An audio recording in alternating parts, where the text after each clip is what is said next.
Nakukuhin lang natin ng 47, 1 minute pa. May a-attend pa ha.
Hello everyone, good morning. Ready po ba ako and kita po ba yung aking PowerPoint? Okay. So, for today, yung finals natin, until dito sa chapter 6. So, hindi na tayo magsa-chapter 7 and chapter 8. Kasi bakit? Medyo mahirap na po kasi yung 5 and 6. Then yung 7 and 8, mas mahirap pa. Kasi moment of inertia, centroid, then sobrang lurid, or sobrang medyo complicated na yung mga formulas and solutions doon. So, sabi namin, napag-agrihan namin tatlo na sige hanggang chapter 6 na lang tayo. And para mabigyan na rin namin kayo ng time para makapag-aral kasi magpa-final exam. And baka sabihin nyo na, ma'am, gantong problem set kami sa gantong subject, bla bla bla. So, yun. And ngayon, yan. Yung for tomorrow, yung ating quiz 2, yung quiz 2 natin is until dun sa last week lang natin discussion. Hindi natin ito isasama. Yung statically indeterminate and yung ating thermal stress.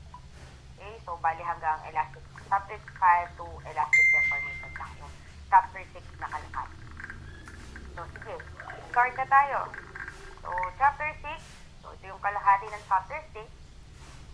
So, statically indeterminate actually loaded member. So, ano ba yung statically indeterminate? So, ito yung structural element where the internal forces or reactions cannot be determined from the equations of equilibrium. So, yung situation na to arises when yung number of unknowns natin exceeds the number of available equations. Or, right, Tagalog tayo. Kung yung ating number or yung bilang ng ating nawawalang or equation, yung nawawalang unknown natin, okay, yung number ng unknown natin is mas mataas kaysa sa number ng equation natin. So, yun ay statically indeterminate na. So, ngayon, to solve such problems, iisip ka ng additional equation. So, yung additional equations na yun, based on the material deformation. Kaya kita nyo, meron dito, formation. And compatibility condition. Kumbaga, gagawin natin, tayo or iisipin natin, ano ba yung compatibility conditions para makuha ko yung compatibility equation. So, yung compatibility equation, yung deformation natin. Halimbawa, meron na akong dalawang unknown. Ngayon, available equation lang ay iisa. Masosolve mo ba yung dalawang unknown natin? Kahit iisa lang yung ating equation? Hindi po. Kasi kailangan natin ng dalawang equation para masolve yung dalawang unknown. So, sinasabi ito sa statically indeterminate. So, statically indeterminate daw siya if dalawa yung unknown natin and isa lang yung available solution natin or equation natin. Then, para yung dalawang unknown natin, iisip ka ng compatibility equation. Yung compatibility equation na yun yung deformation equation. So, yun lang yung statically indeterminate axially loaded members. So, katulad nito, sa ating figure, diba, sa A and B. Okay, meron tayong fixed support sa dalawang dulo. Ngayon, meron akong in-exert or in-apply na force T pababa. Diba? Anong tendency mo? Meron tayong fixed support sa magkabilang dulo. Ang material mo ba is mag-e-expand o magko-contract? Ano mangyayari? Ang material mo ay walang deformation, walang change. Hindi siya mag-e-expand, hindi siya magko-contract. No change yung material. Bakit? Kasi meron tayong dalawang fixed support sa magkabilang dulo. So, anong gagawin natin? Yun na yung compatibility equation. So, nakita niyo, ang hinahanap kasi dito, ano yung force A and force B nyo dito sa ating figure. Ano yung reaction of A and B? Ngayon, ang unang equation mo, itong nasa baba, yung summation of force at y is equal to 0. So, makukuha mo ba yun? Yun lang yung actual equation natin. Dalawang isang equation. So, mag-iisip ka, ano po bang pwedeng equation? Para makakuha ako ng isang value or yung makuha ko yung dalawang value. Naisip mo, uy, yung deformation. Kasi support sa deformation is equal to 0. So, yun yung gagamitin mo. Ay, ano bang formula for deformation? Force times length over times the modulus of elasticity. So, yun yung statically indeterminate axially loaded members. So, mas maiintindihan nyo ito mamaya sa problem call. So, proceed na ako sa thermal stress. So, mabilis lang to. Thermal stress is equal to linear coefficient of thermal expansion times yung ating change in temperature and times yung ating original, okay? Original length ng ating member. So, ano ba yung thermal stress? Thermal stress is mechanical stress induced in a material due to changes in temperature. So, yung stress na yon arises when the material expands or pwede din contract in response to temperature variation. Again, yung change in temperature natin can cause a body or a material to change its dimension. Pagbago ng temperature, halimbawa, biglang tumaas yung temperature mo. Pag yung temperature increases, again, pag tumaas yung ating temperature, yung ating material will expand. It's either lalaki siya, hahaba siya. So, yun yung reaction ng material natin pag mataas yung temperature. Pag mababa naman or bumaba yung temperature natin or if the temperature decreases, bumaba yung temperature natin, it will contract. Iikli, liliit yung ating material. Okay? Again, yung ating change in temperature can cause a body to change its dimension. Okay? So, pagtaas ng temperature, mag-e-expand, hahaba, lalaki, o kung ano man, at palaki siya. Pag decrease ng temperature, pagbaba ng temperature, liliit, iikli. So, yun. So, hanggang doon lang yung ating chapter 6. So, may questions ba, clarifications before ako mag-proceed sa problem solving? So, wait lang lang. Share ako ng screen.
is number 1.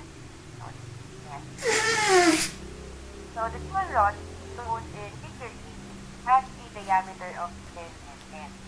So it is fixed to the wall at K, and before it is loaded, there is a gap of 0.2 mm between the wall and at point right. So determine the reactions at A and B prime if the rod is subjected to an axial force of P is equal to 20 kilonewton. Kung neglect daw, the size of the collar at E. So as you can see dito sa ating figure, okay? Yung sa figure natin, meron tayong axial or load P, and meron tayong gap na 0.2 mm. Then, pag nag-exceed tayo sa gap na yan, nasa fixed support na. So, nakita nyo, meron tayong dalawa ding fixed support sa dulo. Fixed support A and fixed support B prime. Ngayon, meron tayong gap na 0.2 mm. So, mamaya, i-discuss natin kung para saan ba yung gap na yan. So, first, given.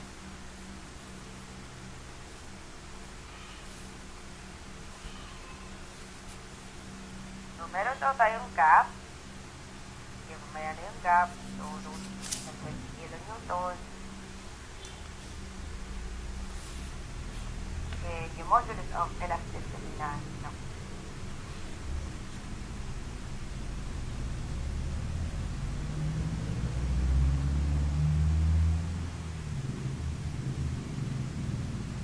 sige. Yung ito, okay?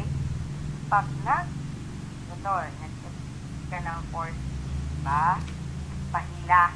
Ngayon, papunta sa fixed support prime. So, ano ba yung gap na yun?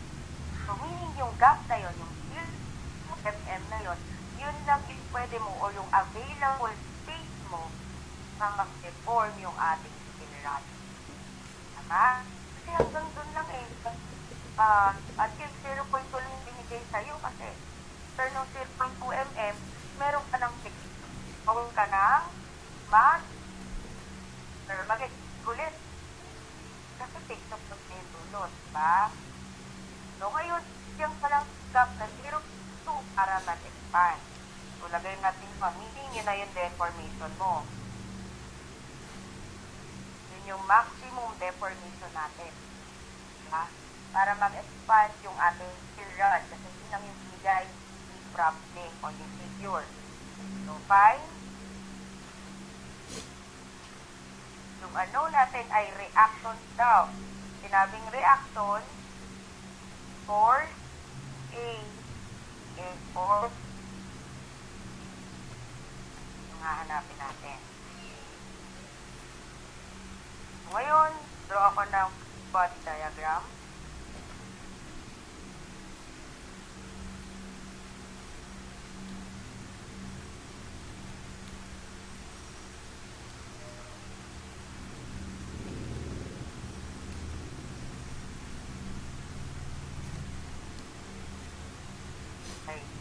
So, isin ko yung nasa module ni Arthur.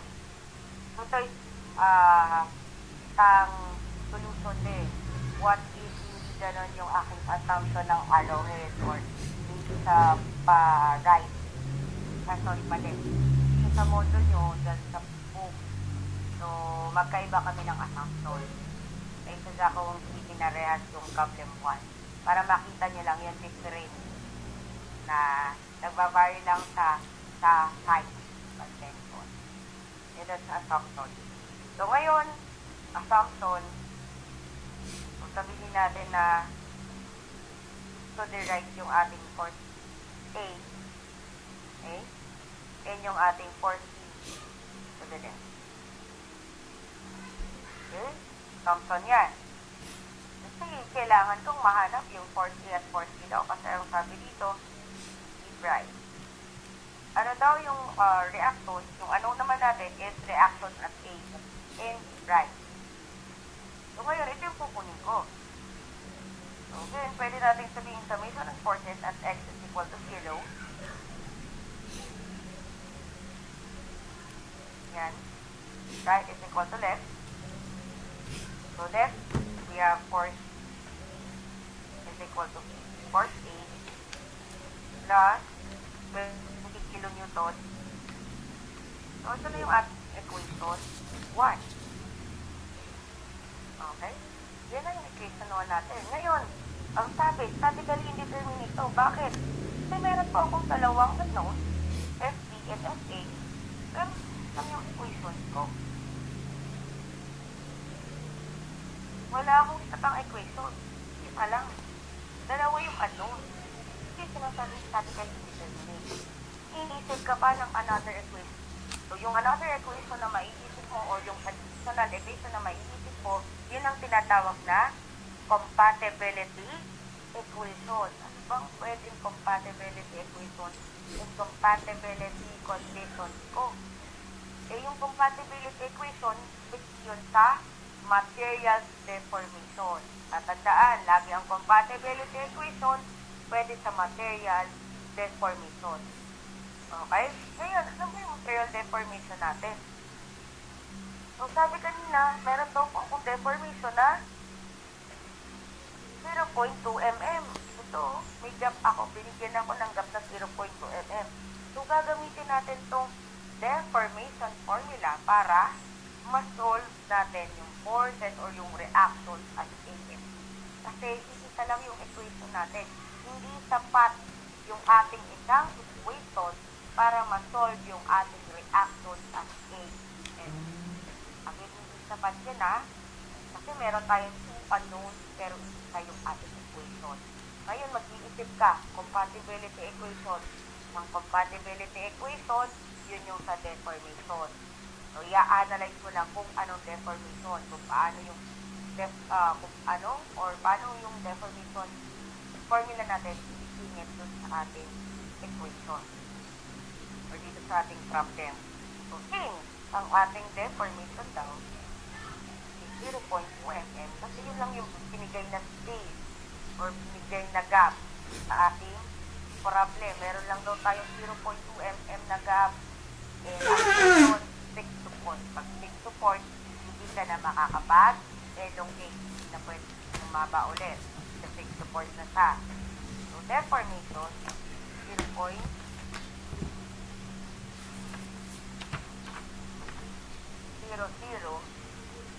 0.02 meters, okay?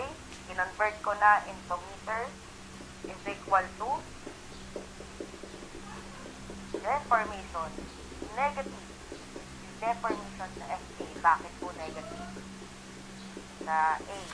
Kasi, yung hollow head, pa-compress na, diba? Pag compression, negative yung ating deformation. Kaya nilagyan ko ng negative sign. Kasi compression, yung ating, ito, compression sa, diba? Kaya negative. Next, FB. Okay? Ang FB natin, compression pa din. So, negative pa rin. Negative deformation ng ating. So, ito yung magsisilbing equation number 2 natin. So, dito sa equation number 2, isi-simplify ko lang to Yung equation number 2 natin, simplify lang natin. 0.0002 meters equals to negative. Ano ba yung deformation? 4 times length over area times modulus of elasticity ng A minus 4 times length over area times modulus of elasticity ng B.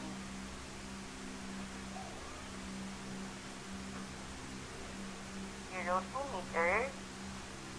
Check natin if nandito ba or kompleto ba yung given values natin. Force, ito po yung hinahanap.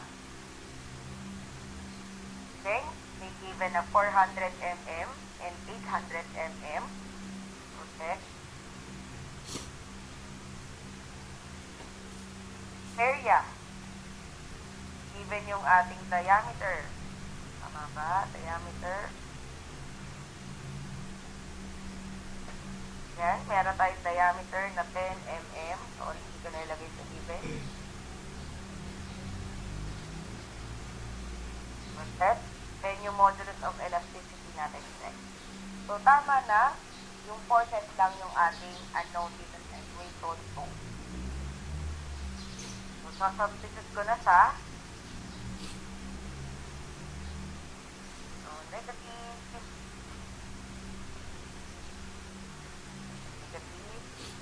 times A times 0.4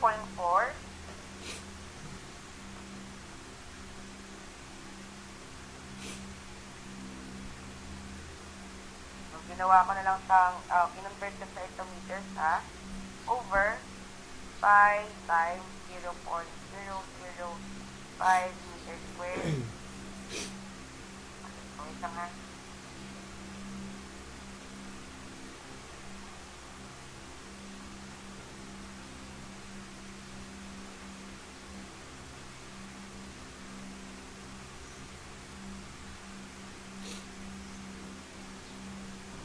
Times yung ating modulus of elasticity.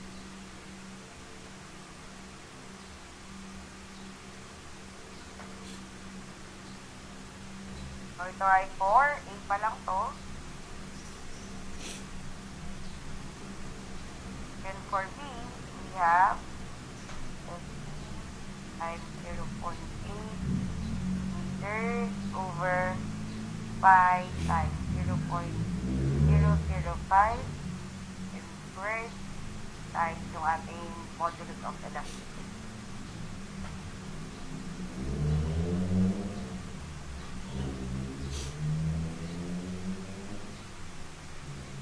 So, simplify lang ulit natin sa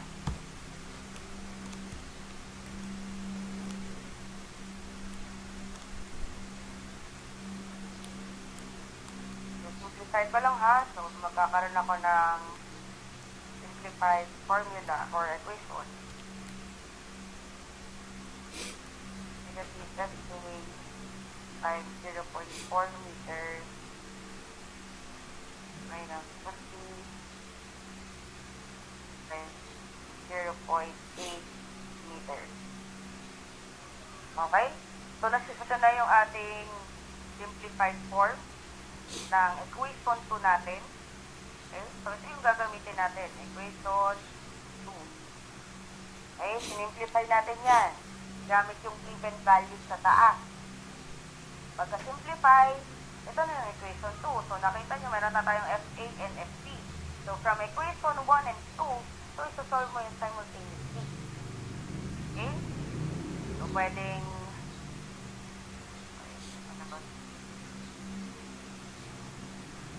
pwede mong ilagay yung ating equation 2 dun sa equation 1 or vice versa. Pwede ilagay mo tong equation 1 natin sa equation 2. So, lagay lang ulit natin yung ating equation 1 natin. FP is equal to FA na 20 kilonewton. So, gagawin ko na lang ito 20,000 newton. So, ito yung ating equation 1. Ngayon, gagawin ko, itong FP na to, ilalagay ko dun sa equation 2. So, 3141.59 Newton meter is equal to negative 8 times 0.4 meters minus FA plus 20,000 Newton times 0.8 meters. So, FA is equal to, solving for FA, negative 15,951.325 Newton. For kilonewton, we have FA is equal to negative 15.951 kilonewton. Okay?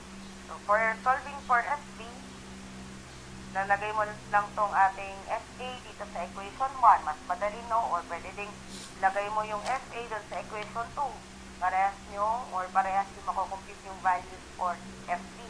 So, FV is equal to 4,048.675 Newton or 4.0486 kilonewton. Okay. So, ngayon, ito na yung answers natin. Yan. Ito. Negative value yung FA. Ma'am, bakit dun sa aking module positive po yung FA? Ba't po sa inyo negative?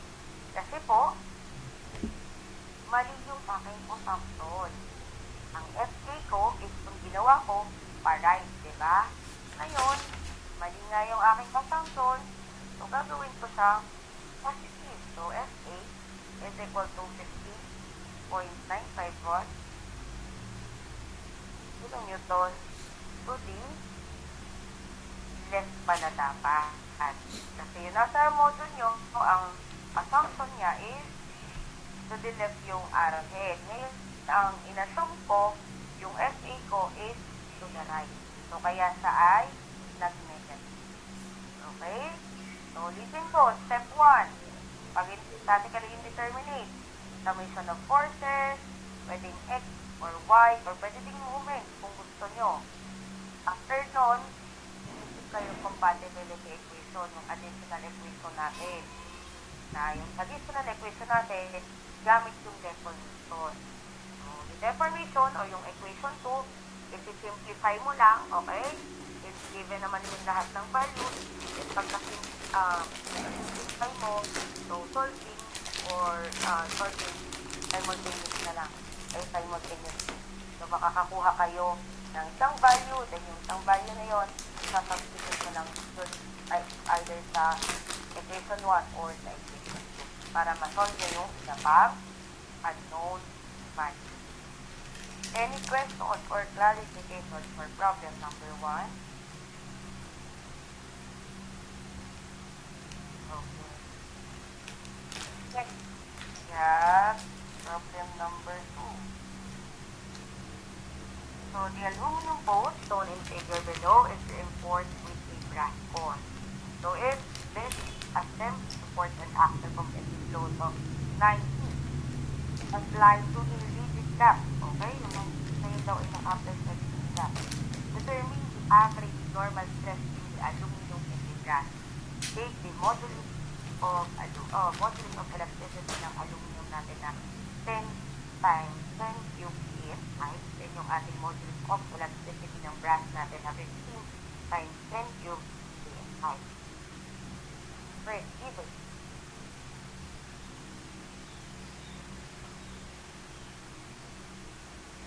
We have yung ating load na 90.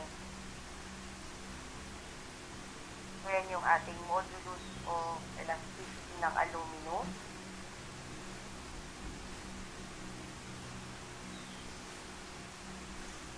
Then yung ating modulus of elasticity ng brass.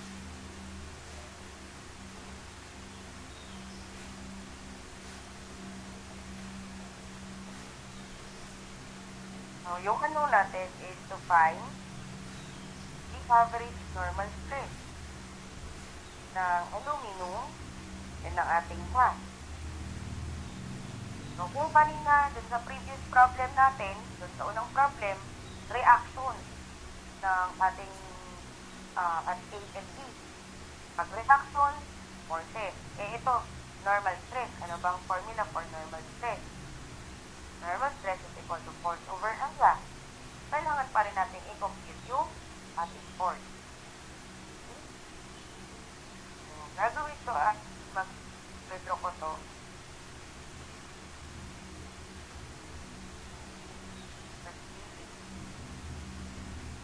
Kung sabi, aluminum post to, na meron tayong core. Yung core natin ay brass. So, meron tayong 19.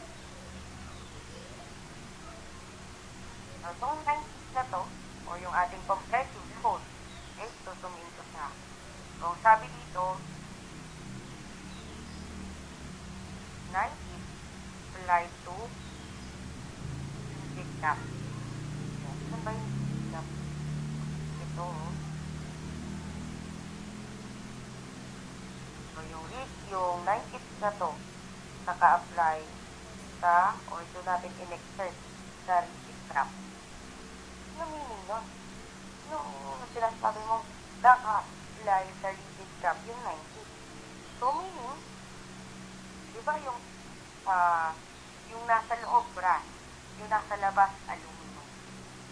Ngayon, ito, may cap pa rin yung dalawa, yung aluminum at saka yung brass, nasa isang cap siya. Di ba? Eh, yung cap na yun yung in-applyan natin ng 90.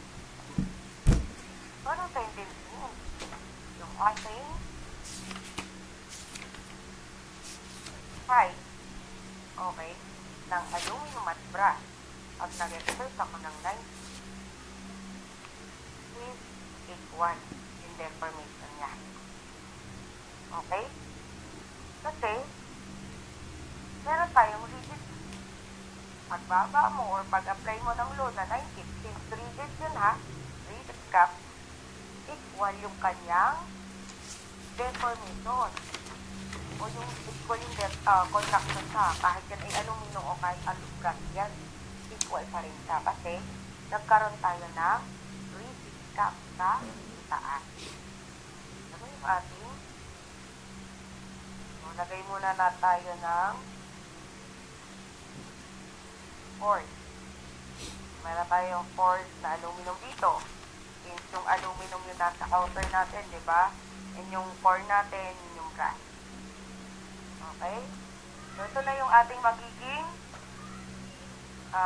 free body diagram. So, from free body diagram, pwede ka makakuha ng isang equation. Summation of F. Kung kanina ay X, gayon, upward and downward forces, Y naman ngayon ang gagamitin mo. Is equal to 0. So, pwede siyang upward is equal to downward. Upward, meron akong aluminum force plus brass. Force natin sa brass is equal to 9. So, ito na yung ating first equation. Ano makikita nyo? Dalawa yung ating unknown. Iisa yung ating equation. Ngayon, iisipin mo, ano nga ba yung pwedeng additional equation or compatibility equation para dito sa ating next problem? Ano nga ba? Uy, may binigay si ma'am or sorry, may binigay si problem na yung meron daw tayong rigid cap, na yung rigid cap na doon naka-apply yung 90. So, sabi kanina, kung doon naka-apply, kasi may rigid eh. Rigid yun. Deformation daw ng aluminum ay equal sa deformation ng brass. Ito na yung ating second equation. Okay, ito na yung compatibility condition. Kung kanina, yung sa previous problem natin, sa unang problem, nagbigay ka ng gap na 0.2 mm. Yun yung ginamit natin compatibility equation. Doon tayo nag-base. Eh ngayon, nag-base tayo dito sa rigid cap. Na pag yung rigid cap, doon ka nag-exert ng force, meaning, bababa yung rigid cap kasabay or equally bababa yung ating aluminum and brass. So, ngayon itong ating equation 2, so, simplify natin. L over 80 or aluminum to is equal to FL over 80. Ito naman ay for brass. Okay? So, ngayon, tingnan natin yung length natin. Yung length ng aluminum and brass. Yung brass natin is yung core, yung nasa loob na o-ring. Parehas silang 1.5 feet. Diba? So, ito siya. Cancel out na lang para mas madali. Okay? So, ngayon, ang gagawin ko, iiwan ko yung ating force or aluminum na force ng aluminum natin sa left side ng ating equation. Okay? Iiwan ko sa dito. And, mangyayari, out na nga natin yung deck, ha? Times ng aluminum. Okay? Simplify pa rin natin. Force ng aluminum equal to force ng ating brass times yung ating area ng aluminum times modulus of elasticity ng aluminum over yung area ng brass natin times yung modulus of elasticity ng brass. Okay. Ito na yung siguro ito yung simplified equation ng equation number 2. So ngayon, yung given values, substitute natin dito sa equation number 2. So FL is equal to FDR times yung area ng aluminum natin. So ito yun. Aluminum daw ay 2 inch yung diameter. Ngayon, yung 1 inch doon is yung diameter niya ay pang brass. Okay? Gagawin natin, ima-minus natin. Area ng aluminum, 5 times 2 inch squared minus yung diameter ng brass.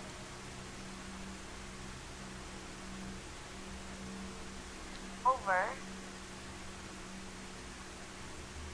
yung ating area ng brass. Meron diameter ng brass na 1 inch. Okay. Times ang ating modulus of elasticity. So, given din.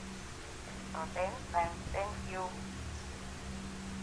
KSI over 15 times 10 cube KSI.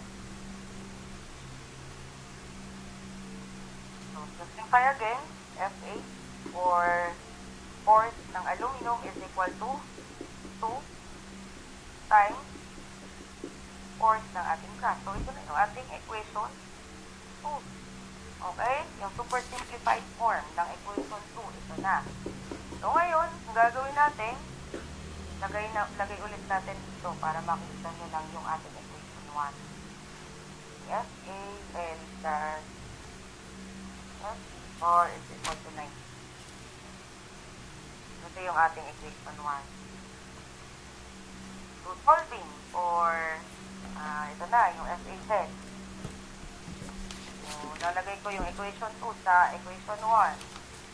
So, 2F force ng ating brass plus force ng ating brass equal to 9. So, force ng ating brass is equal to 3 inch. So, solving naman ng force for aluminum. And is equal to 2 times yung 3 inch. We have 6 inch. So, na-solve na natin yung force ng aluminum and brass natin. Pero ang unknown natin is normal stress. So, sa normal stress, anong gagawin lang natin?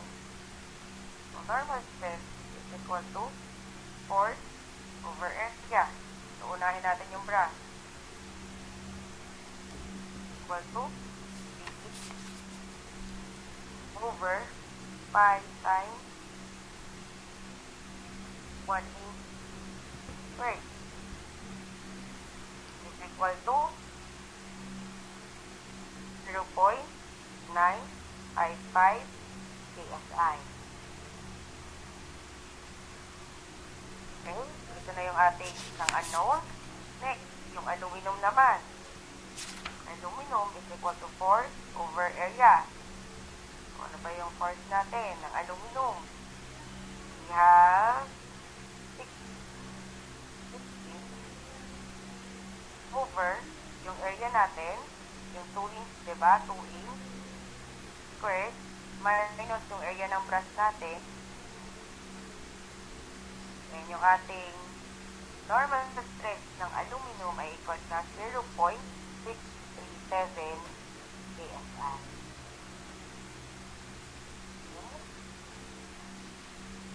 Ito na yung ating isang unknown. Ulitin natin yung procedure. Summation, FY naman to. Pwede yung summation of subject, or halimbawa, tatlo. For example pag tatlo yung unknowns nyo, ito kasi dalawa lang, diba? Dalawa. So, sa previous problem natin, dalawa din yung unknown natin. Paano pag tatlo? So, gagamit na kaya so, mag-isip kayo ng isang additional equation. Or pwede nyong gamitin yung moment. Diba? Moment at C, at A, at E. So, pwede kayo makakuha ng isa pang equation dun sa moment. So, ngayon, dito, since dalawa naman to, summation of forces at Y equal to 0, then isip kayo ng compatibility equation based sa deformation niya, or deformation condition natin. Since, sabi nga na rigid cap, pagbaba ng brass, kasabay ng aluminum. So, same lang yung kanyang pagbaba. Okay? So, kaya in-equate natin yung ating deformation ng aluminum sa deformation ng brass natin. So, from there, simplify natin yung ating formula, since given naman yung values, until mag-come up tayo dito sa force ng aluminum is equal to 2 times force ng brass. Okay? So, ito na yung super simplified form ng ating equation 2. Then, from there, yan. So, solving simultaneously. Makakakuha na kayo ng force. Then, yung force na yun, gagamitin nyo para makuha yung normal system. Okay? Any questions or clarification?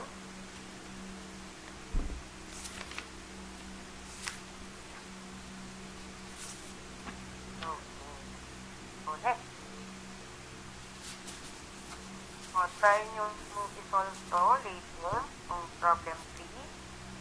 Statically indeterminate to. So, yun nga sabi ko kanina na dalawang unknowns yung dalawang problems natin. Ngayon, itong sample problem 3 natin, determine the force developed to this bar.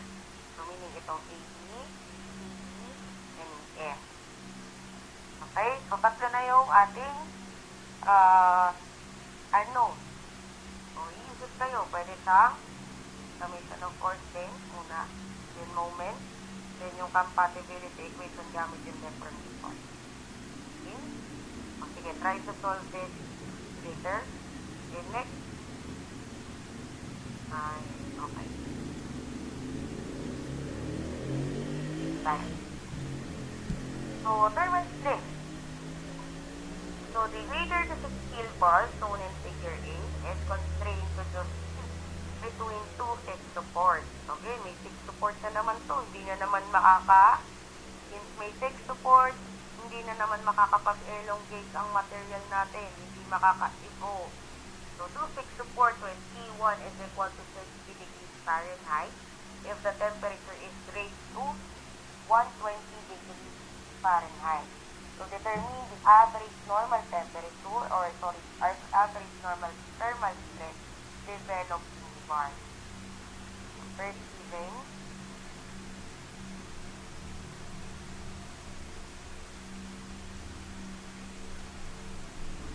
so we have T1 at 60 degrees Fahrenheit,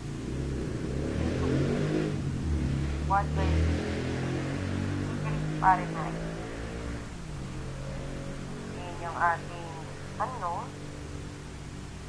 ay normal thermal stress.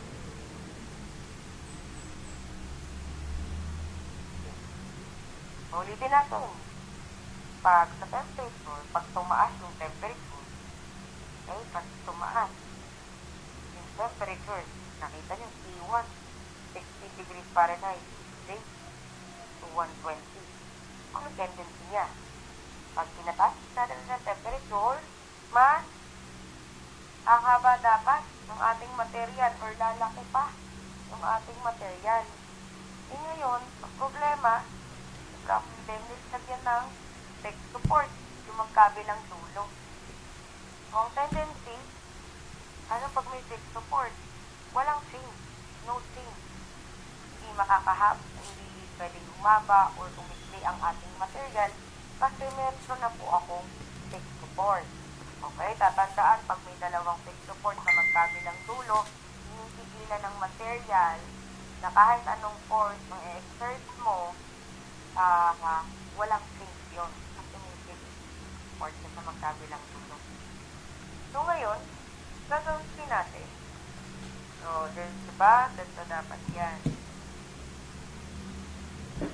Meron tayong fixed support A and B. Yan. So, from here, schematic diagram, so, summation of force y is equal to 0, up is equal to 2.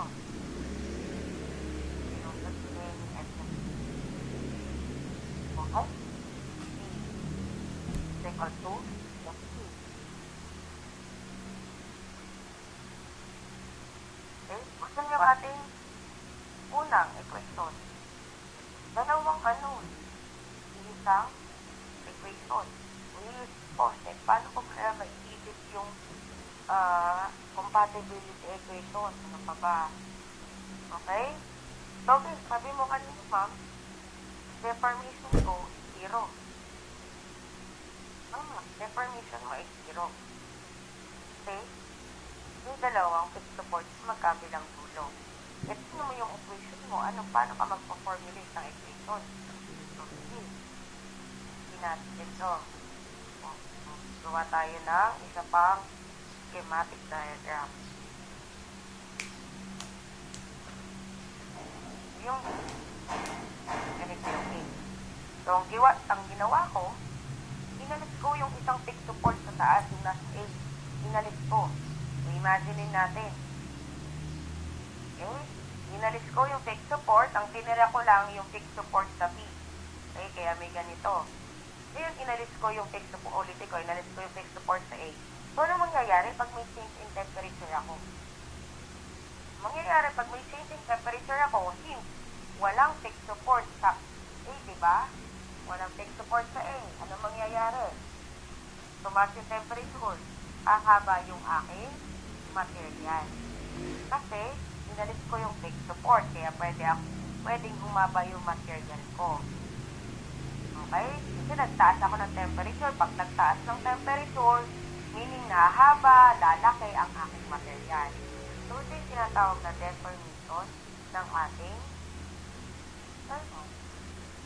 Okay? Thermal yun. Ay, ngayon, pataas yan, diba? Dahil humaba, tumaas ng elongate. So, ngayon, ang gagawin ko, ibabalik ko yung fixed support. Okay? Nalagyan ko ulit ng fixed support. Ibabalik ko. Yan. Ano mangyayari? Deformation ng aking force, okay? Pababa.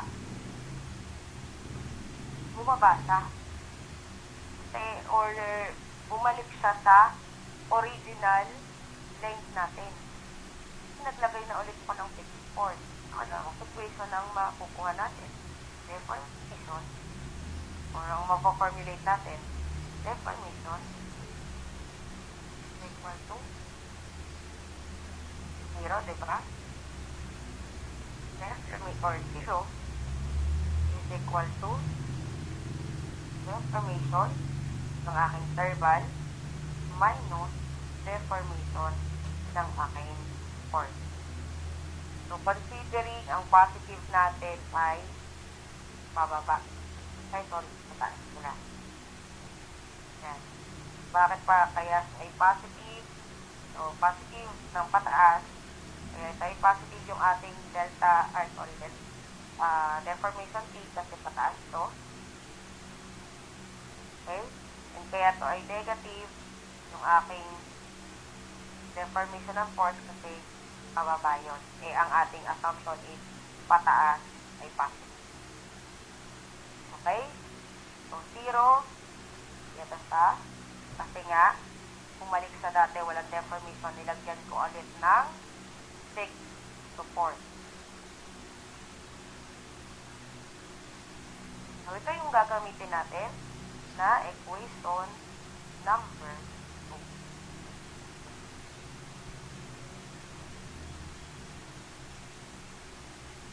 Okay? So ngayon, ang gagawin natin, i-simplify natin itong ating equation number 2 ulit.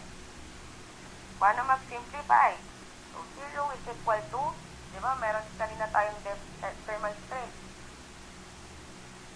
So, yung thermal stress natin, we have linear coefficient of thermal expansion times temperature change times ang ating length, original length, minus the force naman to, SL over AE ulit.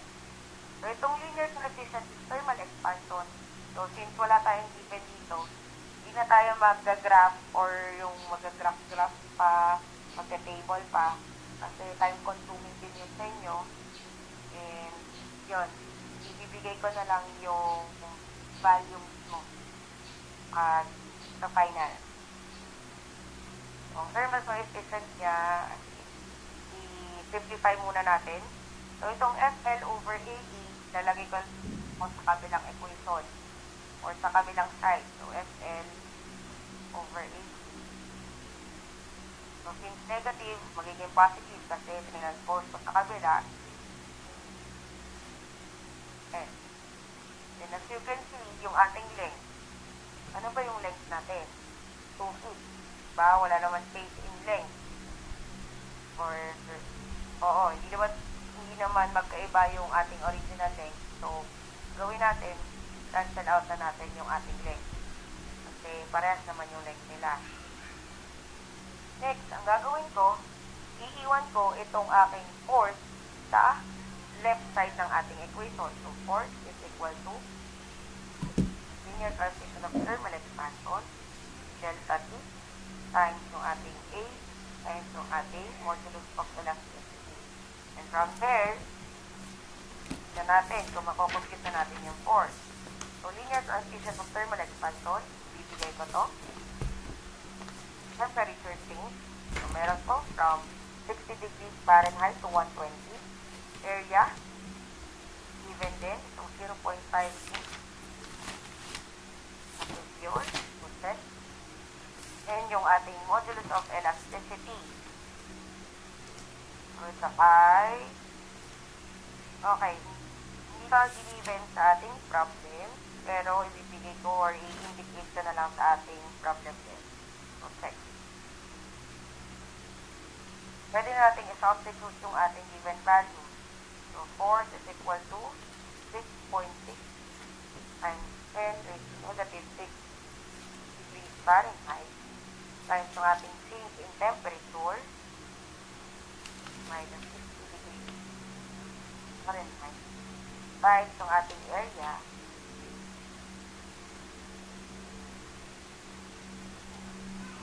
times yung ating modulus of elasticity.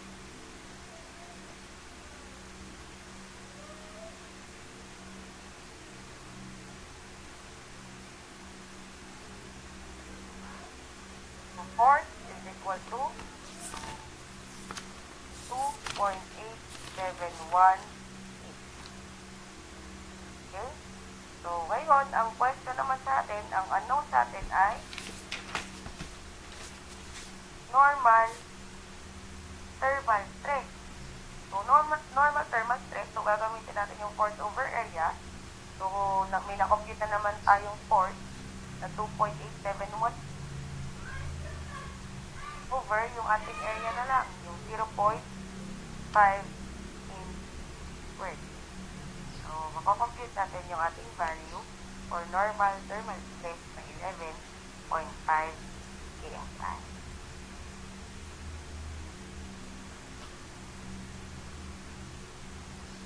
So, ito na yung ating final answer. Yes, po. Okay, let's go record. Laksan mo ba eh?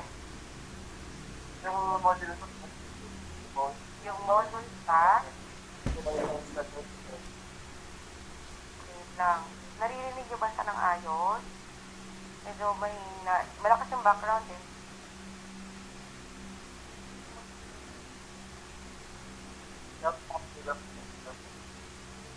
Hello? Matik po ba, ma'am? Sige, medyo clear to kasi kanina. Po ba mo yung tipong kahit 39 cents at 20%? 29 times 10 raised to 3. Alin? Yung sa SS po, yung...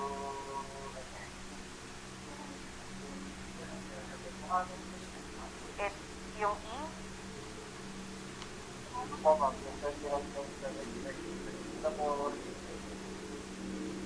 Raised to 3. Yan lang ha natin. Okay. Sorry. So, side positive 3. Okay. Thank you. Yan.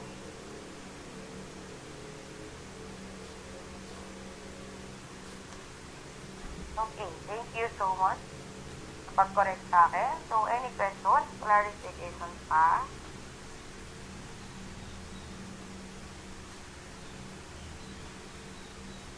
Any questions pa? Clarification? Okay, so yun. Yun lang yung ating for final. Dalawa lang, 76.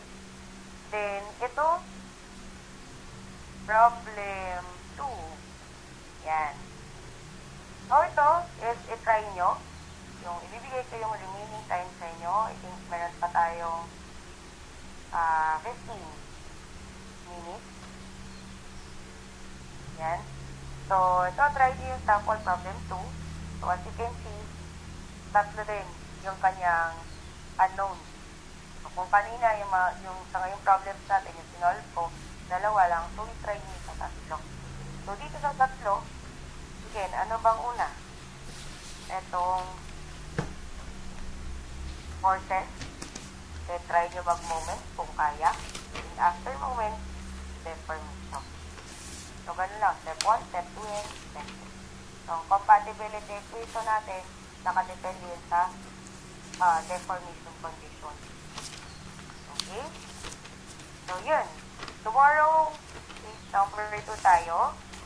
Is number 2, until ano lang tayo, elastic deformation. Hindi natin isasama itong statically indeterminate and yung thermal stress natin. Sa finals na to. Okay? So, kung wala ng questions, clarification, so try nyo i-solve yung problem number.